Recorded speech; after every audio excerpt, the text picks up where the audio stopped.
Les Pays-Bas sont réputés pour leur tolérance envers les drogues douces, la prostitution et la diversité culturelle. Pourtant, cette image est en pleine mutation. Geert Wilders, autrefois une figure marginale de la politique néerlandaise, a été condamné et figurait même sur la liste des personnes les plus recherchées par Al-Qaïda.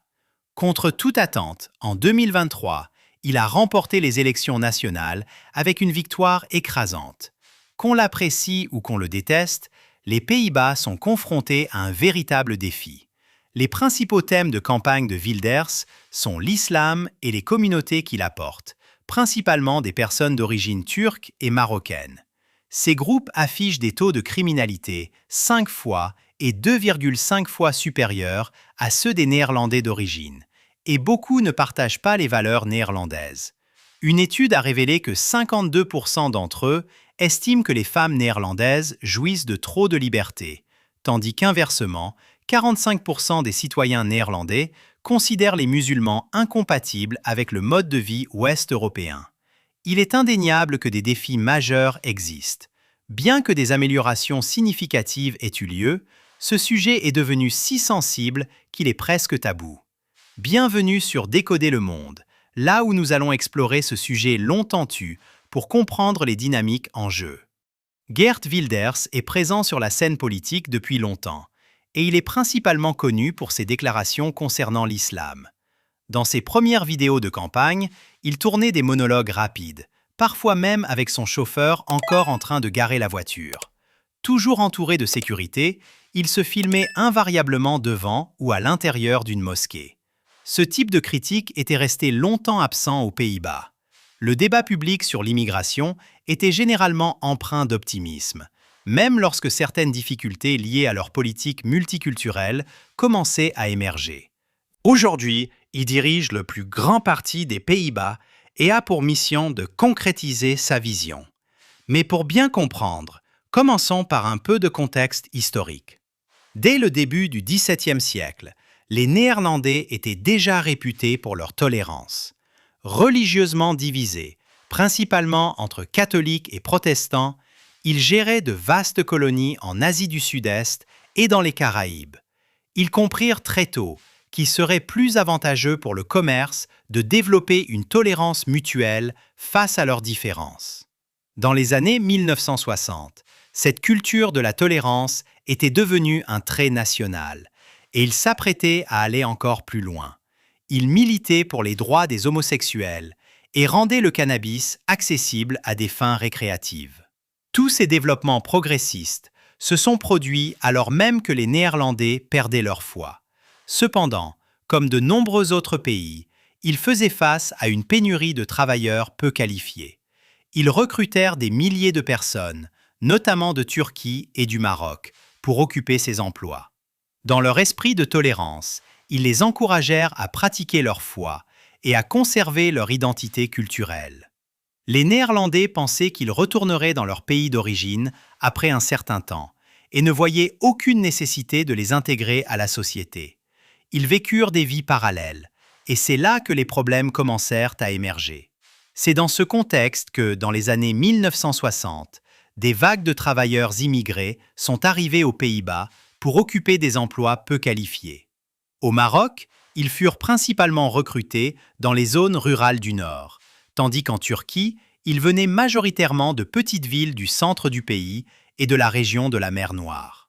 À leur arrivée aux Pays-Bas, presque tous s'installèrent dans les 4 plus grandes villes. Ils étaient souvent logés dans des zones résidentielles spécifiques ou trouvaient des appartements à louer dans des quartiers à faible revenu.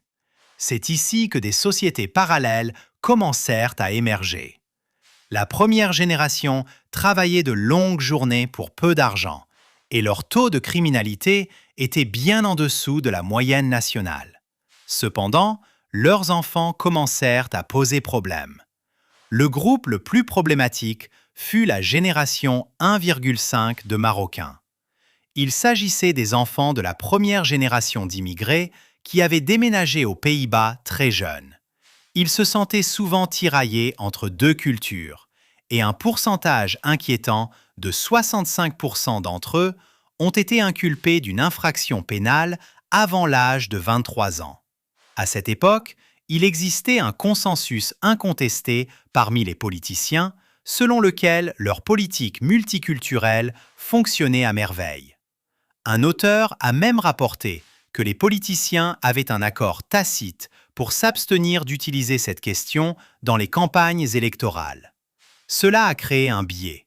Les résultats positifs de l'intégration étaient mis en avant, tandis que les aspects négatifs étaient minimisés.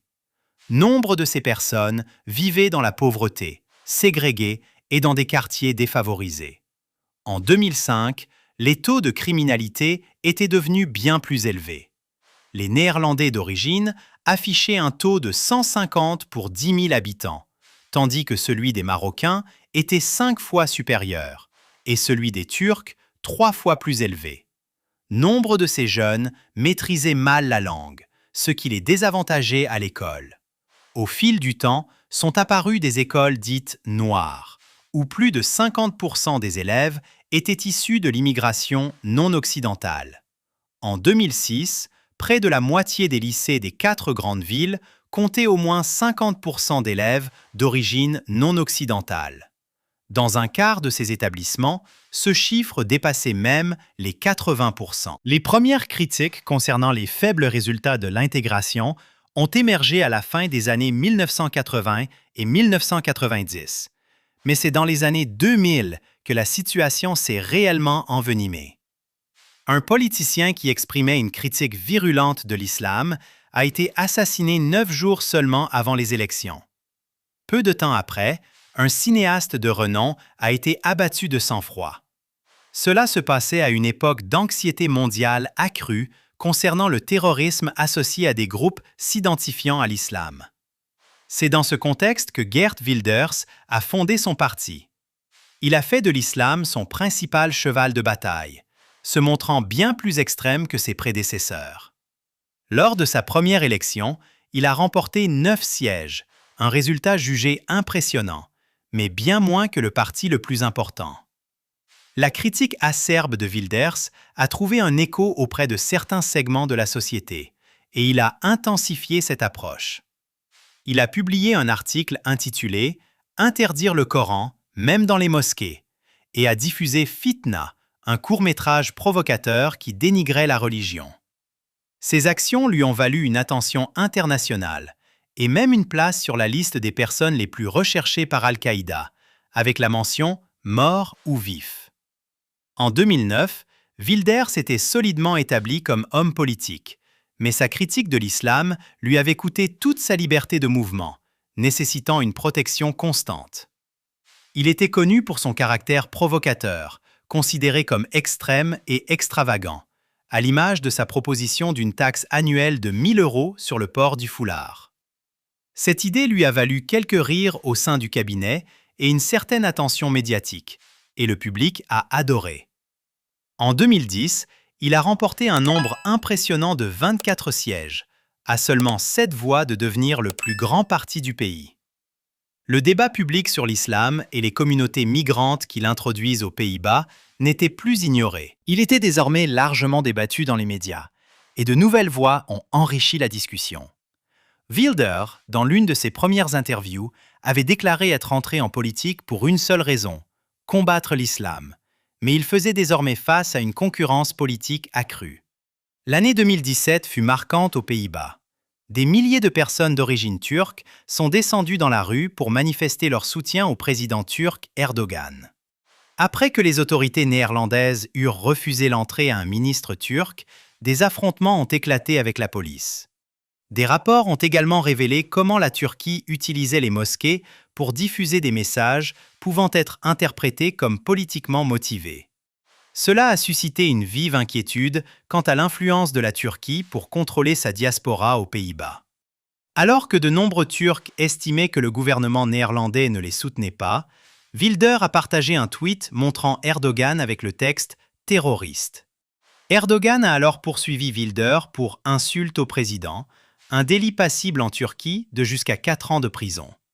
La liberté de religion est un droit constitutionnel et fait partie intégrante de l'identité nationale néerlandaise. Cependant, Certains musulmans exprimaient des valeurs qui contredisaient d'autres principes fondamentaux aux Pays-Bas. Une étude de 2013 a interrogé des musulmans dans 6 pays, dont les Pays-Bas. À l'affirmation « Je ne veux pas d'homosexuels comme amis », 56% des musulmans ont répondu favorablement.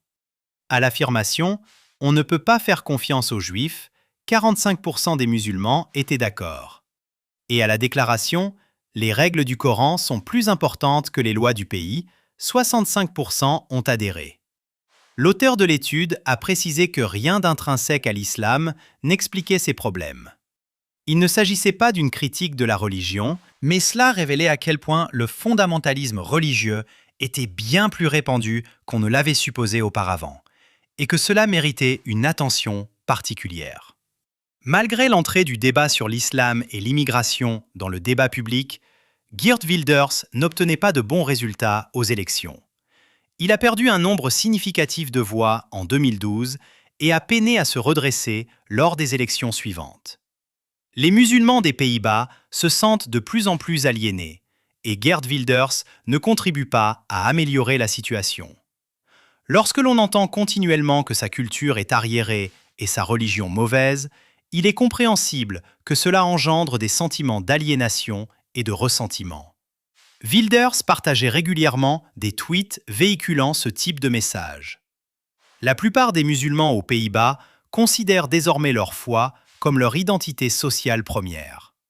Ils se sentent d'abord musulmans, puis néerlandais. Le pourcentage de femmes néerlandaises d'origine marocaine portant le foulard est passé de 75% à 89%, tandis qu'il est resté stable autour de 50% pour les femmes d'origine turque. Le nombre de personnes priant 5 fois par jour a également augmenté d'environ 10%. Wilders a réalisé que pour développer son parti, il devait atténuer sa rhétorique et adopter davantage de positions politiques. C'est ce qu'il a fait. Ayant toujours été eurosceptique, il s'est désormais positionné comme un ardent défenseur des plus démunis. Il a élargi son personnage pour séduire un public plus vaste, devenant moins provocateur. Il a abordé l'économie, les soins de santé, les demandeurs d'asile et la relation avec la Russie. Si l'on met de côté certains aspects de Geert Wilders, il reste un homme charismatique, doté d'un bon sens de l'humour. Mais le nombre de sièges qu'il a remportés lors des élections de 2023 a tout de même surpris tout le monde.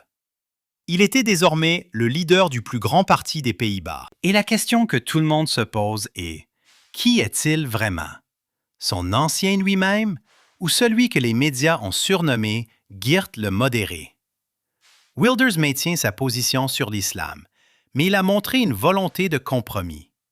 Certaines de ses idées les plus controversées, comme l'interdiction des mosquées et du Coran, ont été mises de côté, et sa priorité est devenue de réduire le nombre d'immigrés non occidentaux arrivant aux Pays-Bas. Il prône des mesures pour rendre les Pays-Bas aussi peu attractifs que possible pour les demandeurs d'asile, s'inspirant du modèle danois. Il souhaite des contrôles aux frontières plus stricts et une implication moindre de l'Union européenne. Les Pays-Bas sont de plus en plus polarisés sur des questions comme l'immigration et l'islam, et Geert Wilders a indéniablement contribué à creuser ce fossé. Cependant, il a également aidé à porter le débat sur la scène politique principale, ce qui constitue une étape fondamentale vers la résolution de ces problèmes.